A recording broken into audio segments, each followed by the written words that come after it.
File Infector Virus. A file infector virus targets executable files, which are files that launch programs. When you run an infected program, the virus becomes active, potentially harming your system or spreading to other files. These viruses can modify program code or insert their own code into it. Once this happens, the virus can perform a range of malicious actions, from stealing data to damaging files, each time the infected program is executed.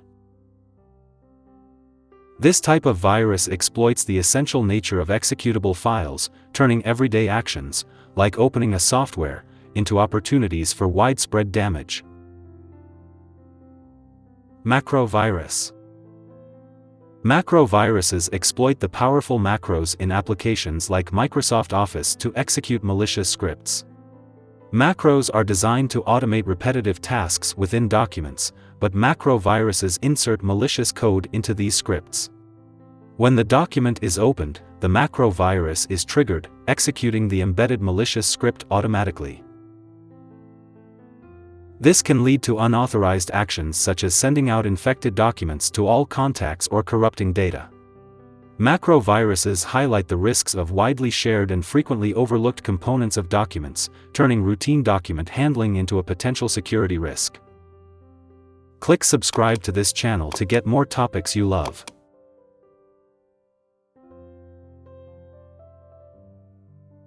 Boot sector virus.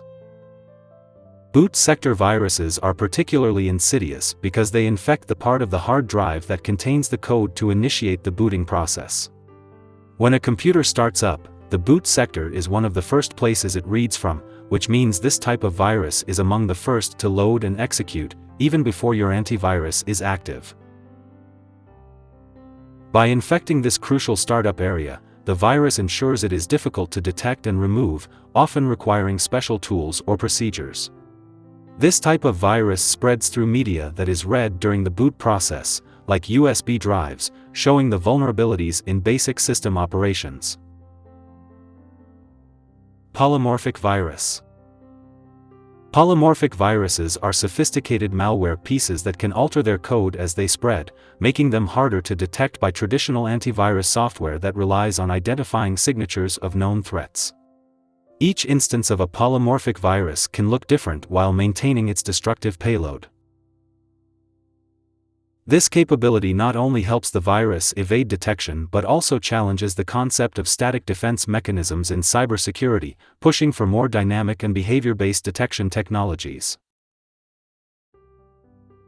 Metamorphic virus. Metamorphic viruses take polymorphism further by completely rewriting their own code each time they infect a new system. This means they don't just change minor parts of their code, they can rewrite themselves entirely, potentially appearing as a completely new virus each time. This ability makes them extremely difficult to detect and analyze since each version could have a different set of behaviors and characteristics. Metamorphic viruses challenge the adaptability and depth of cybersecurity measures, necessitating advanced heuristic and behavioral analysis to catch. Resident virus. Resident viruses embed themselves in the system memory, allowing them to execute malicious actions anytime the operating system is running, independent of the original virus file. This persistence enables them to monitor system activities continuously and intercept functions, for example, file openings, closings, and saves, to spread themselves or enact damage. Their presence in memory means they can act quickly and covertly, complicating detection and removal processes. Resident viruses highlight the need for robust real-time protection features in antivirus software. Non-resident virus. Unlike resident viruses, non-resident viruses do not install themselves into system memory. They operate directly from the location where they exist as soon as their host file is executed. After executing their intended function, such as replicating or delivering a payload, they cease to operate until the infected file is opened again. This operational simplicity can sometimes aid in their detection and removal, as they do not engage in complex behaviors that alter multiple system processes at once. Multipartite virus. Multipartite viruses are complex. They can infect systems in multiple ways, such as combining the characteristics of both boot sector viruses and file infector viruses. This versatility allows them to spread and infect systems more thoroughly by launching attacks on several fronts.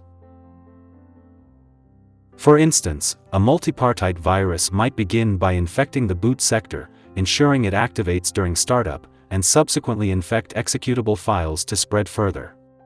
This type of virus showcases the sophisticated nature of malware evolution, requiring comprehensive security strategies to mitigate. Direct action virus. A direct action virus becomes active and begins to replicate itself or perform its malicious actions only when the infected file is executed. This type of virus typically does not embed itself into the system deeply and acts more like a hit-and-run attack on specific files. Its impact is usually limited to when its host file is opened, making it simpler to contain once identified. However, its simplicity and the straightforward nature of its infections can sometimes make it widespread before detection. Browser hijacker. Browser hijackers subtly alter web browser settings without permission, redirecting users to unwanted websites, changing the default search engine, or modifying the homepage. Often used to boost ad revenue or spread malware, they can compromise privacy and security. This type of malware illustrates vulnerabilities in web browsers that can be exploited to disrupt user experience and steal personal information subtly. Web scripting virus. Web scripting viruses exploit the scripts that are run by websites to perform functions like displaying content or handling user inputs. These viruses inject malicious scripts into web pages, which are then executed unintentionally by users visiting the infected site. The actions can range from stealing cookies containing sensitive information to redirecting users to malicious websites. This type of virus highlights the vulnerabilities in web security and the importance of secure coding practices to prevent cross-site scripting, XSS, attacks and other script-based vulnerabilities. Network virus. Network viruses spread across networks by exploiting vulnerabilities in network protocols or by piggybacking on network-based transactions like file shares or email communications. Once inside a network, these viruses can move quickly from one machine to another, causing widespread disruption. They demonstrate the interconnected nature of modern systems and the critical need for robust network security measures, including firewalls, intrusion detection systems, and regular network monitoring. Trojan Horse. A Trojan Horse disguises itself as legitimate software but performs malicious activities once activated. Unlike viruses, which are designed to infect other files, Trojans typically do not replicate themselves but can facilitate the entry of other malware into the system or create backdoors for attackers to exploit. Trojans highlight the dangers of downloading and executing software from untrusted sources and underscore the importance of maintaining strict software sourcing and management policies. Worm. A worm is a standalone malware computer program that replicates itself in order to spread to other computers.